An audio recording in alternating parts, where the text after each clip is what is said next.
Eu vou chamar, então, Augusto Enéas, se quiser falar, se dirige ali ao canto direito.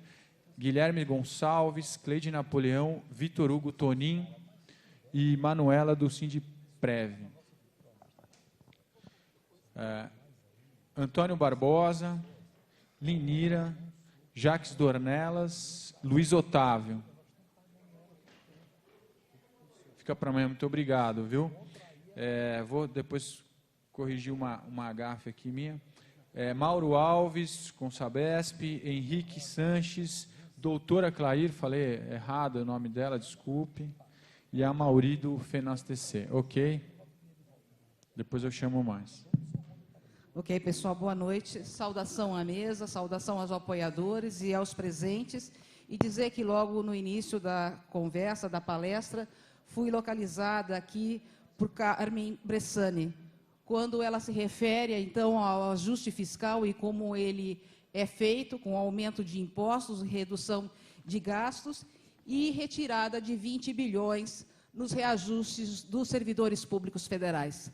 Pois bem, eu sou do Sintrajude, Sindicato dos Trabalhadores, do Poder Judiciário do Estado de São Paulo. A nossa categoria, ela experimenta algo que eu acho que nenhuma categoria de trabalhadores experimenta nesse momento no país. Nós vivemos há 9 anos, repito, 9 anos sem reposição salarial. E para nós, esse tema, e assim como fiquei espantada com o tema do petróleo, para nós é de fundamental importância. E quero dizer que, além de apoiar a Auditoria Cidadã, estamos aqui com a coordenação de imprensa e daremos total cobertura e disseminação desses dados. Obrigada.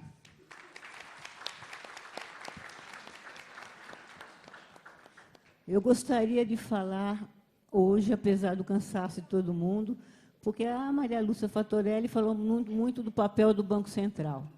E eu gostaria de revidar e discordar de algumas coisas que você falou. Em primeiro lugar, o Banco Central nunca teve autonomia. Ou seja, toda a prática de favorecimento de bancos, o Banco Central tem se comportado sempre como o banco dos bancos, e não o banco previsto no artigo 192 da Constituição Federal, que é um banco que vai promover o equilíbrio da economia, o equilíbrio dos agentes financeiros, favorecendo a sociedade. Ou seja, o Banco Central tem uma missão constitucional de promover o desenvolvimento equilibrado da economia e guardião da moeda, uma autoridade monetária, mas ele nunca foi autoridade monetária.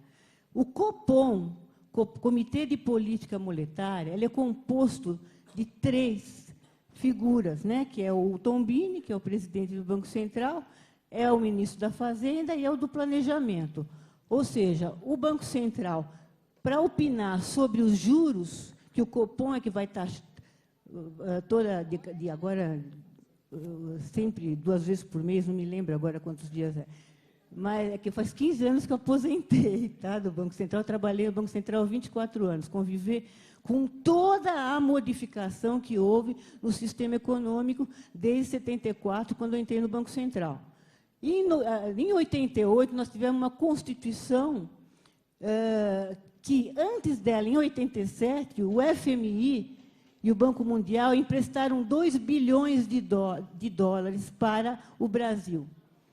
Antes disso, já neste empréstimo, foi contratado, a cada 500 milhões que liberavam para entregar para o Brasil, de dólares, uma série de cláusulas que praticamente abriram o mercado financeiro para a participação do capital estrangeiro, invertendo a proporção desse equilíbrio entre capital nacional e estrangeiro, que antes era 30%, não podia passar disso, né? Agora, o capital estrangeiro tem mais de 70%, 80%, eu nem sei mais, pulou, abriu as pernas desde o governo Collor para o capital estrangeiro.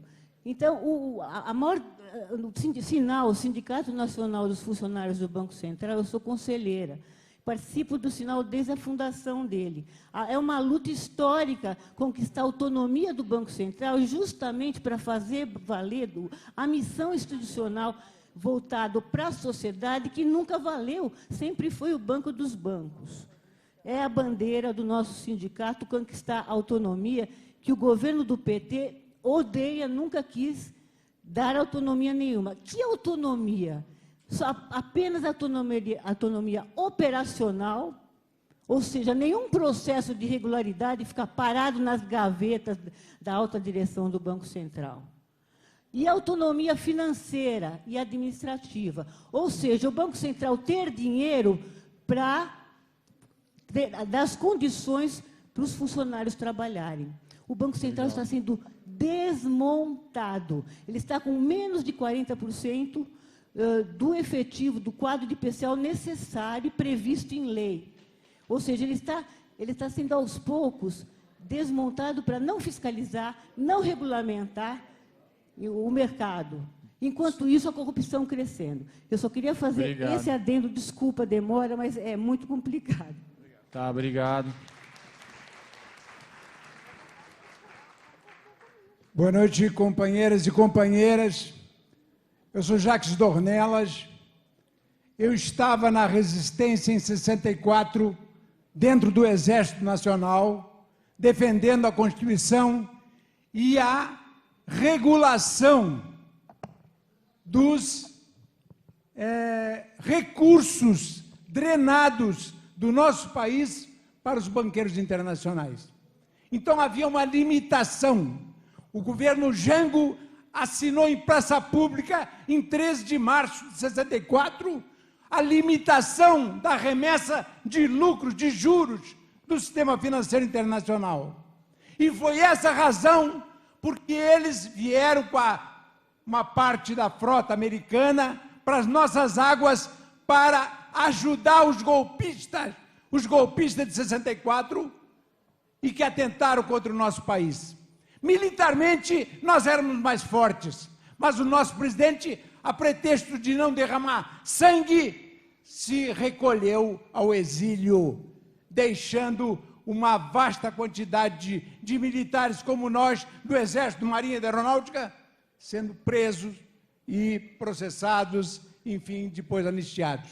Agora, novamente, o resultado desse golpe de 64 está aí, nesse gráfico que foi apresentado aqui. O saque continua, o roubo permanece, a quadrilha mais poderosa de banqueiros internacionais é essa elite mundial que está agora sob fogo dos povos do mundo. Povo nenhum aceita mais ser escravizado pelo sistema financeiro internacional. E agora as coisas estão ficando mais claras. Agora a realidade está sendo mostrada, a realidade brutal das intervenções no Iraque, no Afeganistão, na Líbia, na Síria e em outros países. Agora, a própria Rússia foi obrigada a ter que intervir na Síria. E agora, os Estados Unidos, Barack Obama, está para dizer hoje, durante a noite, hoje já deve ter falado, que vai mandar tropa para a Síria. O que nós temos aí, nesse quadro todo? A política americana, a Folha de São Paulo de hoje, ela está em deflação, está em crise, e a crise não mudou, não. A crise é de 2007. A crise tem 8 ou 9 anos. É a maior crise do sistema capitalista internacional. E não vai sair disso, não. Não vai ter retomada de crescimento, droga nenhuma. O que vai ter é muita luta. E os povos que se dispuserem a lutar vão vencer. Por isso a conclamação que a Maria Lúcia faz aqui para todos nós é que nós temos que assumir essa luta com coragem, com determinação, porque nós não aceitamos, como nenhum povo aceita, ser humilhado, escravizado e vilipendiado. De modo que é um prazer estar aqui, é um ato espetacular. Aqui em São Paulo não havia ainda um ato dessa grandeza, mas isso dá o sentido de que a gravidade do problema é tal que aqui em São Paulo está se realizando esse evento magnífico. Parabéns a todos que estão aqui nesse momento. Muito obrigado. Cumprimento a todos, cumprimento a mesa. Mauro Alves da Silva, do CONSABESP, que é o Conselho Coordenador das Sociedades Amigos de Bairros, Vilas e Cidades do Estado de São Paulo. Lembrar que o CONSABESP teve a honra de ceder o espaço para a instalação inicial do Núcleo São Paulo, e quando a gente conseguiu organizar um seminário na USP, né, na Faculdade de Educação da USP, cujo tema era Dinheiro Tem, precisa saber para onde que vai. E é isso que eu estou cobrando, tanto da auditoria quanto dos nossos parceiros, a gente levar uma linguagem mais popular, porque não adianta a gente falar para 1% da população, a gente tem que falar para os 99% que não estão sabendo o que está acontecendo. E o que eu tenho chamado a atenção é para a gente identificar claramente quem é o nosso inimigo, quem é o nosso adversário. A gente até fez alguns boletins identificando o banqueiro e os seus comparsas, chamando até de agiotagem, porque esses juros que praticam aqui, em qualquer lugar do mundo, isso dá cadeia, porque é considerado agiotagem. Outra coisa que eu queria chamar a atenção é para a gente investir mais na comunicação, tentando conquistar os corações e mentes, porque se a gente ficar no discurso acadêmico, a gente vai ter pouca influência. Tem uma cartilhinha que a gente chegou a fazer junto com a Secretaria de Finanças do Estado, do município de São Paulo, dizendo, porque a cidade de São Paulo, vocês vão ver amanhã, paga em torno de 3 bilhões só de juros ao ano. Em vez de ficar discutindo bilhão para lá, bilhão para cá, a Secretaria de Finanças fez uma cartilha dizendo o que significava isso, traduzindo em equipamentos sociais. Então, esses 3 bilhões só de juros, dava para construir ao mesmo tempo 500 creches para 200 crianças cada uma, 3 novos hospitais com 200 leitos cada um, 10 quilômetros de monotrilho, 150 quilômetros de corredores de ônibus e 10 mil casas populares. Então, eu faço um apelo que dentro desse seminário a gente consiga traduzir a uma linguagem mais popular para levar para a população e conseguir mais apoiadores. Muito obrigado.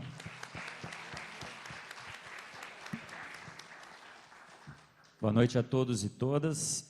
Eu sou o professor Luciano, professor de História do Instituto Federal de Santa Catarina, e estou aqui representando, junto com mais 13 colegas aqui da nossa seção sindical do SINASEF, que é o Sindicato Nacional dos Técnicos e Docentes da Educação Profissional Científica e Tecnológica.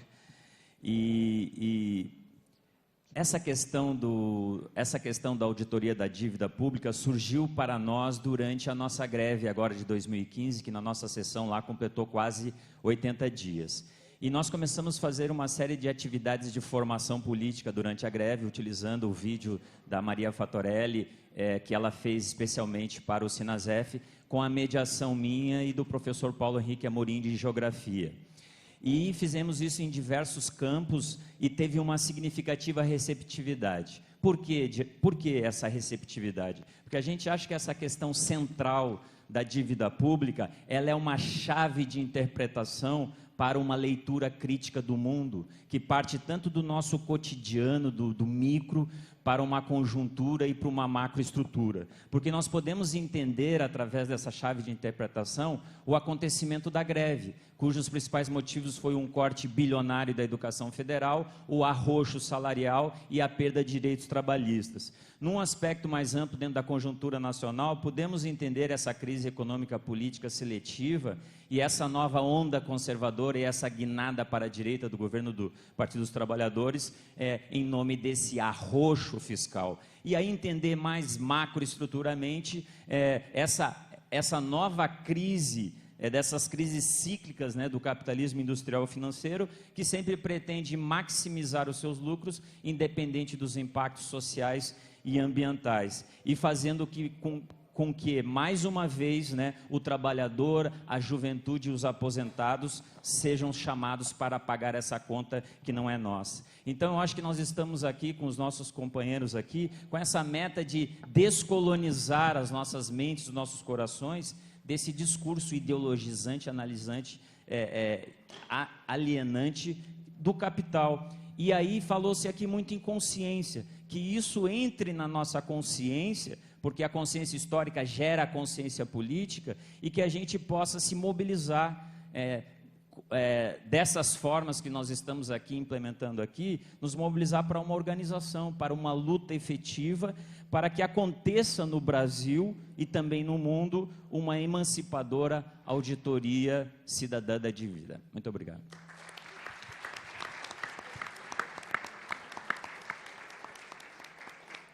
Boa noite a todos.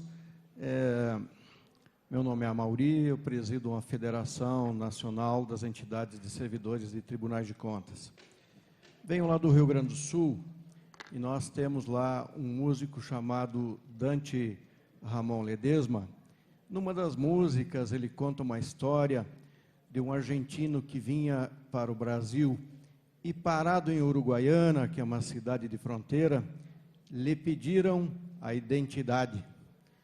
E ele respondeu a Despacito: me identifico com La Paz e vengo a cantar Barro su bandeira.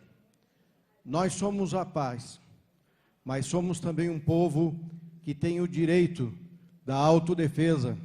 Fernando Siqueira, nós temos que nos preparar para resistir, para lutar e para vencer. A crise que estamos enfrentando é crise do sistema, é sistêmica e só será vencida com a destruição completa do sistema capitalista na sua fase financeira.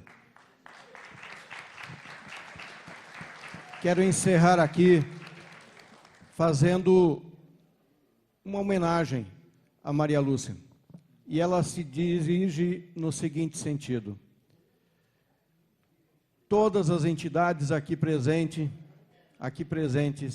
devem ter vivenciado a mesma experiência que a minha entidade.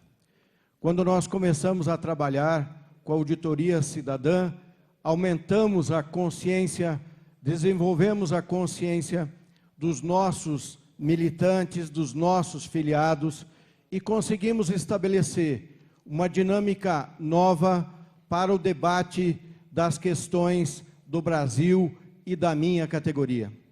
Portanto, a auditoria cidadã cumpre já um compromisso de resgate da luta política e de colocá-la no patamar mais elevado, que é o patamar de construção de uma nova nação, de um novo país menos desigual e mais justo para o nosso povo. Muito obrigado por terem me ouvido. Só um instantinho, senhor, só um instantinho, eu vou aproveitar já para chamar, faltam 5 nomes, desses 5 talvez alguns não falem, mas se tiver alguém, já pode se dirigir ali para trás. Paulo Pazin, Maria Lúcia Tambellini, desculpa, Maria Lúcia Tambellini, Glauco Gomes Moreno Senhora, obrigado, Alexandre Santos e Mônica Beraldo. Tá. E tinha passado Arturo do Mopati, se quiser falar hoje, pode se dirigir ali para trás. Gente, olha, eu vim aqui, eu sou... 2 minutos, tudo bem. Lídia Correia, só achei que rapidinho. tinha falado já. Eu vim aqui, mas a posição minha é independente, que eles chamam, né? Quer dizer, eu não estou ligado a nenhum movimento. Já fui de movimentos do Partido Trabalhador, etc. e tal, me decepcionei, mas então aqui estou como independente. Apesar de que esse movimento... Antônio Barbosa, o senhor? Antônio Barbosa? Antônio Barbosa. Valeu. Esse movimento é um movimento apartidário. Já tinha me afastado de todo o movimento, só acompanhava por fora. Mas como eu percebi que esse movimento é apartidário, é um movimento sério, então eu falei, bom, nesse eu vou. Então estou aqui em razão dessa postura minha de que não adianta estar fazendo posição partidariamente. Aqui a gente tem que fazer uma caminhada conjunta apartidária. Agora, tem uma coisa que eu queria falar para vocês. Olha, na verdade, pelas colocações que eles fizeram aí, a gente está sendo roubado realmente. É um roubo. Na verdade, o que eu vi recentemente é o seguinte, que nós temos que ser pessoas assim, tipo, corajosas. E, recentemente, o Papa esteve lá no Rio, ele falou para os jovens, estou vendo aqui bastante, sim, não tão muito, mas bastante de jovens por aqui. Eles falou, gente, jovens, vocês precisam ser revolucionários, vocês têm que se indignar, porque com esse absurdo que está acontecendo, com essa injustiça que está acontecendo, vocês não podem ficar calados. Eu acredito em vocês, vocês sejam revolucionários, vocês têm que se indignar, têm que se rebelar. E a verdade é isso daí. Mas essa indignação não é de todos, dos jovens e da gente aqui também, de todos. Isso que eu queria fazer essa colocação para vocês. E tem mais um detalhe que é importante, é o seguinte, na verdade, olha, a justiça não está favorecendo, os tribunais aí não estão favorecendo a favor da gente, o Senado não está favorecendo, o Ministério Público não está esmorecendo, porque houve uma primeira sindicância lá. O resultado que deu? Qual o resultado? Comunica ao presidente para tomar uma providência, comunica ao Senado, a mesa do Senado, o Senado comunica ao Supremo Tribunal Federal para que tome uma providência e anule todos esses acordos que foram feitos. Aconteceu isso? Não aconteceu. Por quê? Porque o Senado não providenciou. Entende? Então, essa é a questão. Quer dizer, os órgãos que estão aí, que deveriam estar tomando conta disso daí, que tem que estar viabilizando isso aí, não estão fazendo isso daí. Ok. Bom, boa noite a todos e a todas. Meu nome é Vitor, sou militante das Brigadas Populares. Vou tentar ser breve. Nós estamos aqui em São Paulo na iminência de ver acontecer, 3 anos depois, um novo Pinheirinho. Na cidade de Sumaré, nós temos uma ocupação chamada Vila Soma, com 2.700 famílias que estão mobilizadas. Ontem mesmo fizeram uma marcha em frente à Prefeitura de Sumaré, mas que está sendo impossível a negociação, porque a Justiça determinou já, apesar de todos os acordos que foram feitos, junto à Caixa e possibilidades criadas, que dia 14 de dezembro já não é para ter mais ninguém lá, independente se tem casa para levar ou não, Raquel. Então, o problema da estafa imobiliária é um problema no Brasil, e amanhã nós teremos aqui um debate, né? Eu falei sobre a ocupação Soma não só para divulgar o problema e chamar todo mundo para o apoio, mas porque amanhã cedo nós temos uma mesa aqui sobre moradia e dívida, e sobre vários outros movimentos sociais e problemas sociais da vida do nosso povo com relação à dívida. A dificuldade, depois de tudo que foi falado hoje, não é entender como que a dívida atrapalha o acesso à moradia. O que é novo é que o movimento da auditoria da dívida esteja tentando articular o problema da dívida com o problema da moradia, e é isso que me faz fazer a principal saudação ao movimento da auditoria da dívida, porque está contribuindo assim, apesar de se definir, como alguns dizem, como movimento de retaguarda, com uma contribuição de vanguarda importantíssima. Porque o principal problema da esquerda brasileira hoje é construir um projeto que a faça deixar de ser só esquerda e ser maioria política nesse país. E a auditoria da dívida, ao pautar todos os problemas sociais, conseguir reunir essa coloração bonita que nós temos aqui, ideológica e partidária distinta, consegue, em primeiro lugar, construir uma unidade em torno de uma pauta, mas não para por aí. Nos coloca para debater também os problemas reais do povo. E, dessa forma, quem sabe, nós podemos criar uma nova síntese, nós podemos criar um novo projeto de país, nós podemos, a partir desse novo projeto de país, realmente construir o fundamental, que é construir a Revolução Brasileira, que até hoje ainda está pendente no Brasil.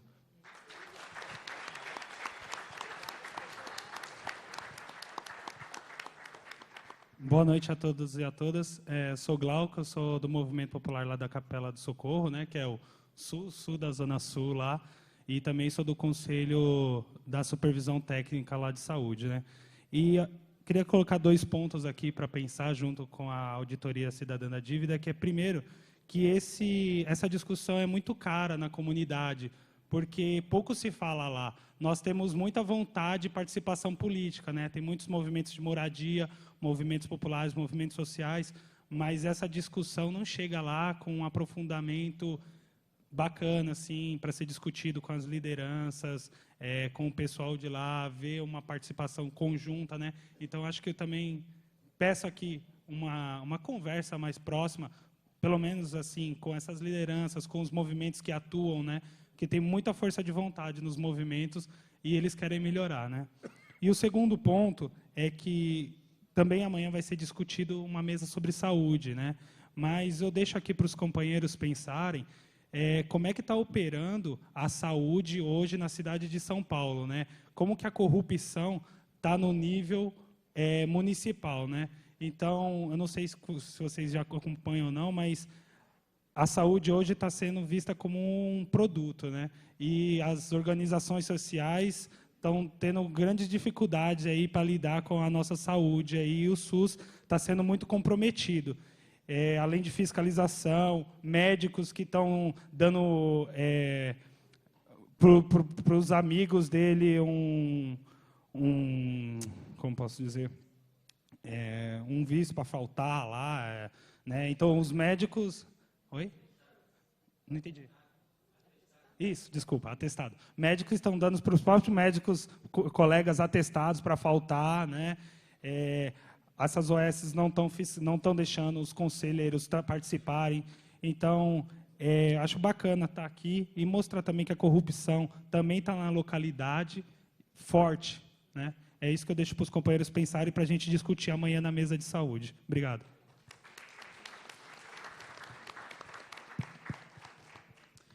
Boa noite a todos. Meu nome é Mônica Beraldo, eu sou economista e estou representando aqui duas instituições nacionais. A Federação Nacional dos Economistas, a pedido do presidente Juarez Trevisan, e o Conselho Federal de Economia, a pedido do presidente Paulo Dantas e do seu vice Júlio Miragaia. O Conselho Federal de Economia reúne todos os conselhos regionais e a minha delegação hoje aqui é formada pelos economistas Vitor Roll, Cristina Araújo e Eustáquio, somos todos lá do Corecon do Distrito Federal. Quero dizer, Maria Lúcia, que lembrar para todos que estão aqui que você foi apresentado ao Sistema dos Economistas em 2003, no Congresso Brasileiro de Economia em Brasília, e você foi a última palestrante. E o Piscitelli, que te apresentou, disse: eu deixei o melhor para o final. E você nos apresentou exatamente este movimento que nós não tínhamos muito conhecimento em 2003, no Congresso Brasileiro de Economia. Então, eu estou aqui como economista, e falando em nome dessas duas instituições, do Conselho Federal de Economia e da Federação Nacional dos Economistas, para lembrar que continuamos solidários ao movimento, solidários ao debate, à troca de ideias, em nome da cidadania, em nome desse país.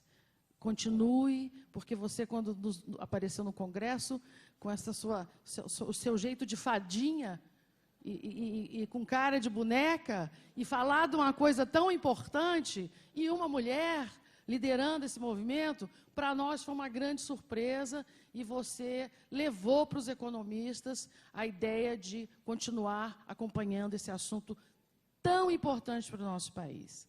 Agora, como economista, queria falar aqui com o Fernando Siqueira, que fez aí a sua palestra sobre a Petrobras. Eu sou economista de mineração, eu sou do Departamento Nacional de Produção Mineral, e numa das greves que a gente fez no DNPM, nós somos vizinhos do prédio da Petrobras em Brasília. Nós dirigimos aos colegas da Petrobras como primo rico. Nós, do DNPM, éramos os primos pobres e os colegas da Petrobras eram os primos ricos.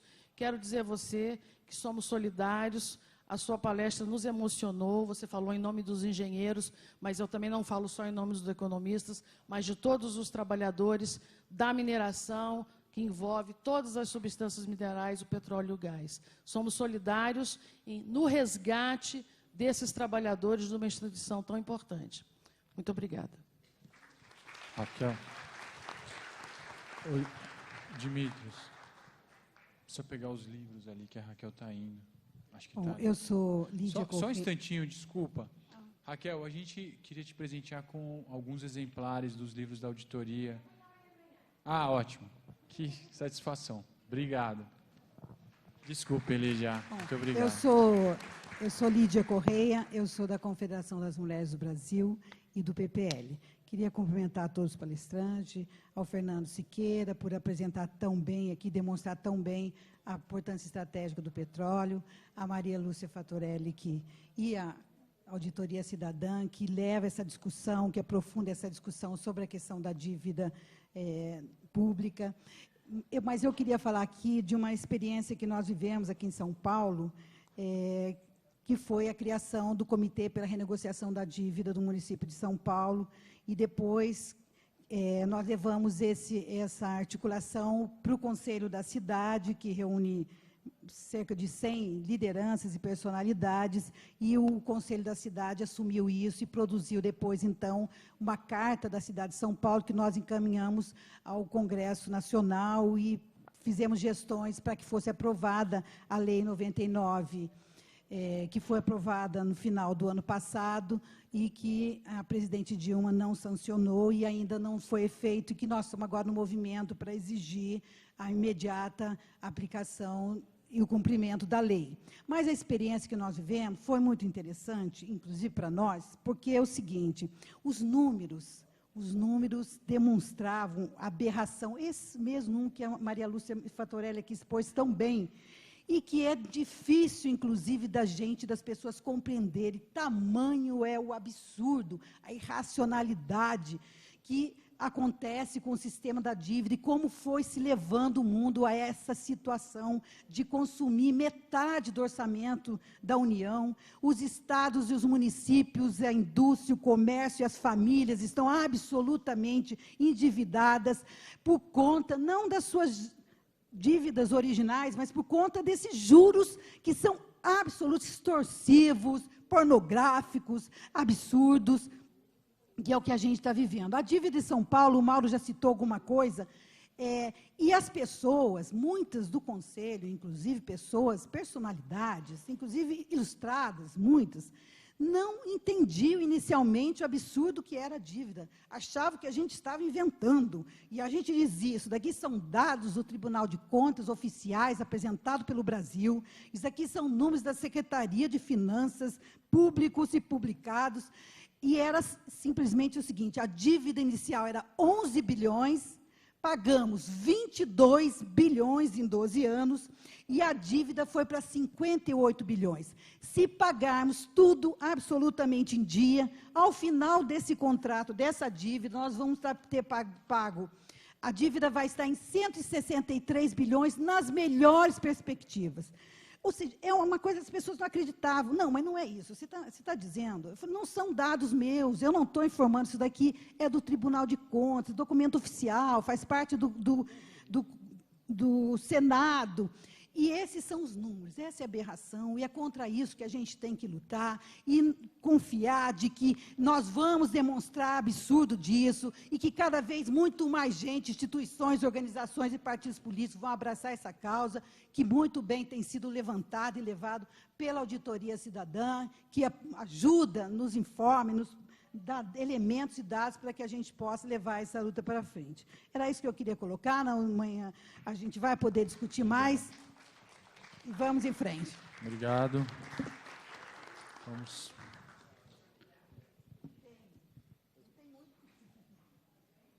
Dois minutos. Olá, boa noite. Meu nome é Arturo, eu falo pelo movimento MOPAT, Movimento Palestina para Todos, Todas.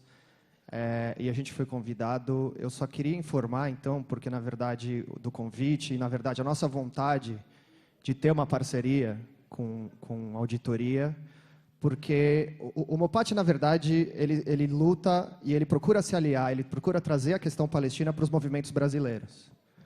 Então, a questão da terra, a questão da segregação urbana, a questão, quer dizer, coisas que a gente possa criar esses paralelos, e lógico que não são situações iguais, mas que possa entender a questão palestina por um ponto de vista mais próximo. Mas tem talvez uma das questões mais centrais, aí talvez é o que cabe falar aqui, que são as nossas relações, nossas do Brasil, com Israel. É como o Brasil tem relações econômicas e o Brasil se tornou um dos principais compradores de armas e de tecnologias de controle israelenses.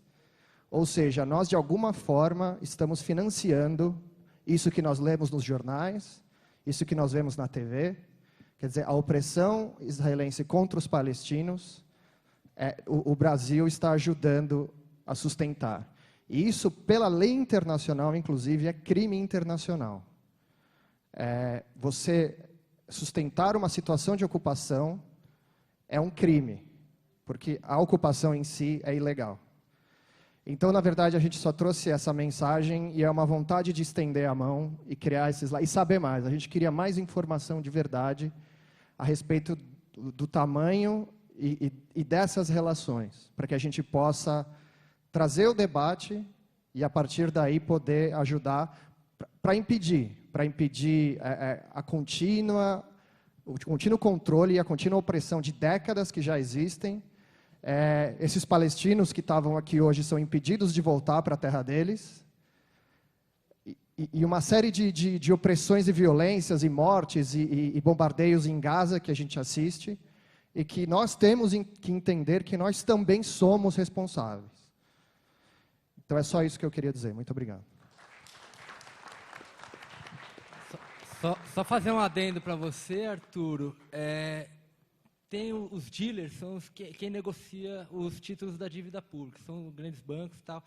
E eu acredito que eu posso afirmar, né, não como auditoria, como cidadão, que muito desses bancos têm entre os seus acionistas, seus grandes acionistas, fundos sionistas. Então, de alguma forma, a compra de títulos da dívida pública, de alguma forma, pode estar atravessando o oceano e chegando lá. Eu não tenho como comprovar isso, mas já que você falou de estender a mão, a gente pode, de alguma forma, estudar isso junto também.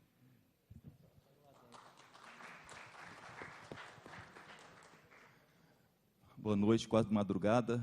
Sebastião Esteban dos Santos, auditor fiscal do Ministério do Trabalho, diretor de comunicações do SINAIT, hoje representando aqui a Rosa Maria Campos Jorge, nossa presidente, que agradeceu bastante e não pôde vir aqui, porque está acompanhando o desfecho do julgamento da chacina de Unai.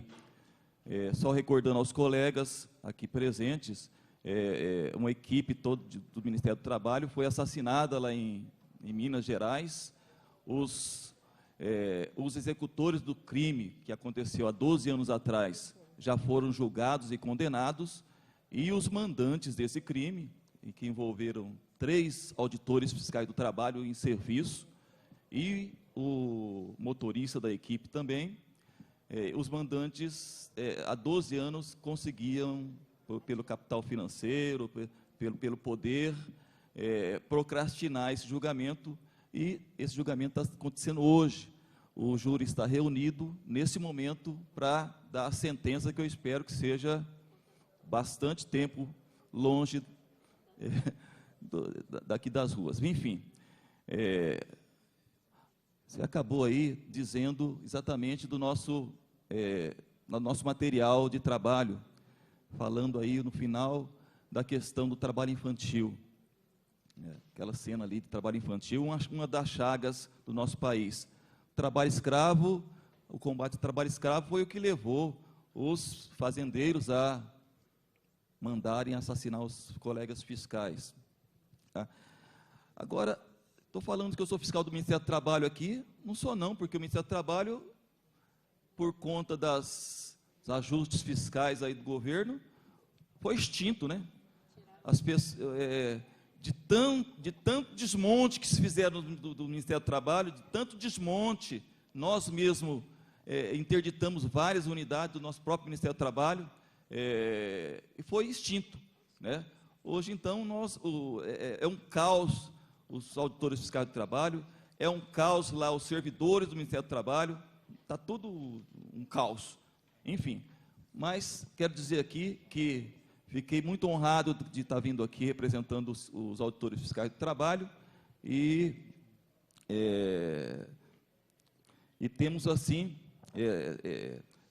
dentro do caos, estamos propondo, né, ao governo federal que, dentro dessa reforma administrativa, fortaleça o Ministério do Trabalho como forma de fortalecer os direitos trabalhistas e o direito dos trabalhadores. Estamos propondo a junção da Auditoria Fiscal do Trabalho com a Auditoria Fiscal da Receita Federal. Obrigado. Obrigado. Bem, então,